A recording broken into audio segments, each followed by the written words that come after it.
पाताको उही यो त अहिलेसम्म होमवर्क गर्दैछ सके हैन के नाइ है मैले त सके छैन यार अझ मेरा 5 पाता होमवर्क बाँकी छ तैँले सकेली मैले त सकेले अब एकै पातो मात्रै बाँकी छ अब स्कुल लाग्दा दुम्मै दिन बाँकी छन् आफू त सकेल्छु आज उही न तैँले सकेली मेरा पनि गर्दैन भाइ पछि मेरा बुवाले बम्बईले गोट्टा ल्याए तँ पनि दिउला एकै पाता मात्रै हट्दैन ल बस्न बस्दै तिनी बस्न एकै पातो हट्दैन बस्न तेरा म घरलाई नि अस्ति देउसीका दिन ती पर धौले छोरी पठाइदिए भनेर मिलाइदिएछि तैँले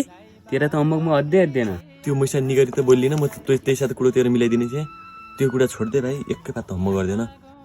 हरूलाई नि तेरा अब आफ्ना एकै पातो मात्रै होमवर्क छ यतिखेर बजार जाने हो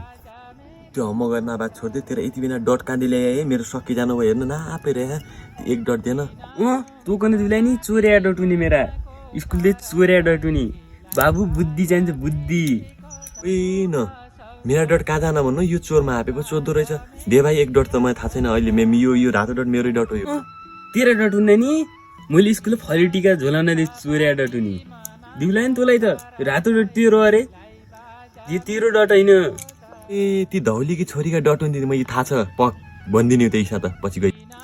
नभने त्यही धौलीकी छोरीले नभने है ल बरु एक डटले नभने है अब भन्दैन